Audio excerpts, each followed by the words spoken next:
Selamat pagi, suster, Bapak, Ibu, dan anak-anakku yang terkasih.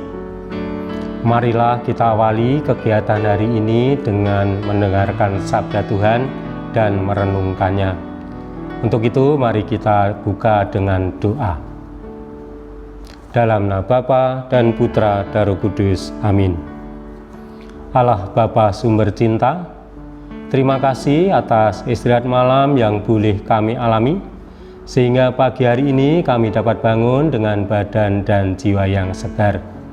Bapa, berkatilah sepanjang hari ini, supaya apa yang kami lakukan sungguh-sungguh dapat menyenangkan hati-Mu.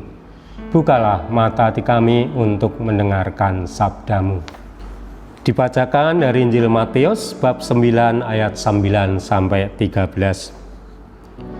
Setelah Yesus pergi dari situ, Ia melihat seorang yang bernama Matius duduk di sebuah rumah cukai. Lalu Ia berkata kepadanya, "Ikutlah aku." Maka berdirilah Matius lalu mengikuti Dia.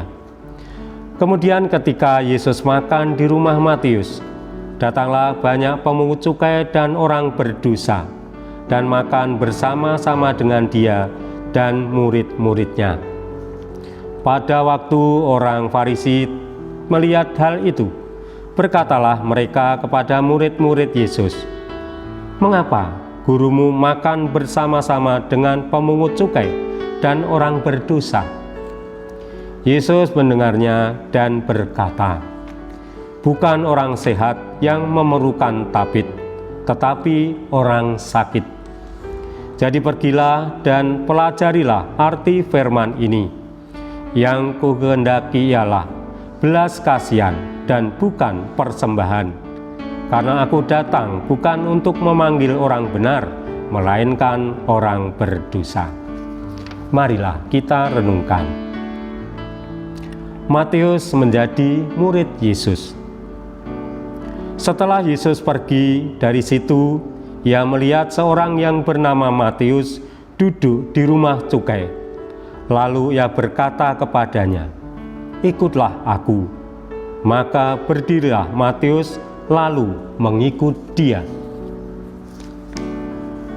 Bapak, Ibu, suster, dan anak-anakku yang terkasih, hari ini kita merayakan pesta Santo Matius, pengarang Injil.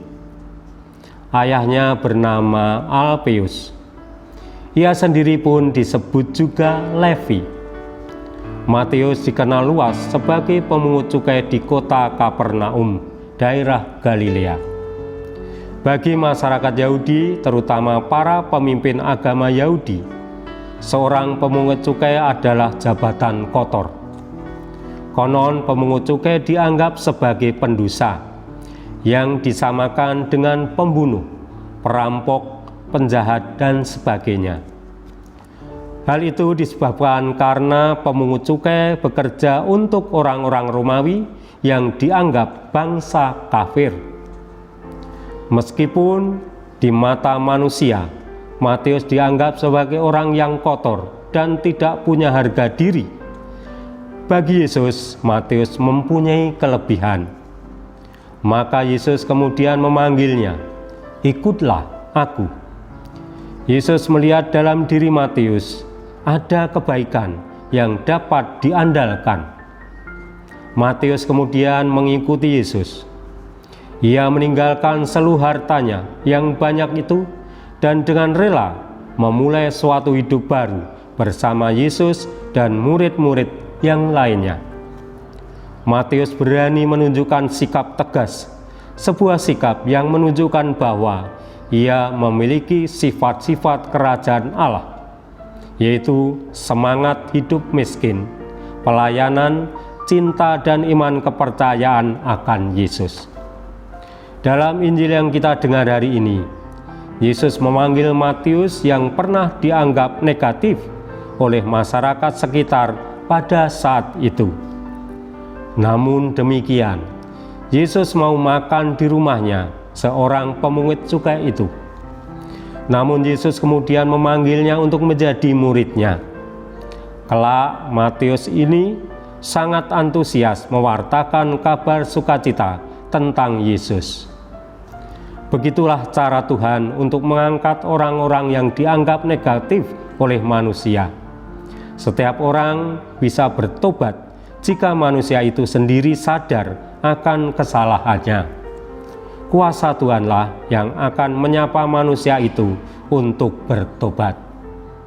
Pada pesta Santo Matius Rasul dan pengarang Injil hari ini, kita diajak untuk tidak mudah menghakimi orang lain bahwa mereka adalah orang berdosa, kotor, dan sebagainya. Kita tidak tahu bahwa mereka memiliki sesuatu yang berharga di mata Tuhan. Yesus mau mengajarkan kepada kita untuk berbelas kasih dengan teman yang sering dijauhi, yang membutuhkan kita. Refleksi: apakah aku mau berteman dengan semua orang? Apakah aku berbelas kasih dengan mereka yang dijauhi banyak orang? Marilah kita berdoa. Bapa yang baik, Yesus sungguh sahabat yang baik. Dia telah memanggil Matius menjadi murid yang penuh semangat mewartakan kasih-Mu. Kiranya kami pun dapat meneladani semangat Santo Matius untuk senantiasa mewartakan kasih Tuhan. Demi Kristus, Tuhan dan pengantara kami. Amin. Dalam nama Bapa dan Putra dan Roh Kudus. Amin. Terima kasih Bapak Ibu Suster, selamat melakukan aktivitas untuk hari ini. Tuhan memberkati. Amin.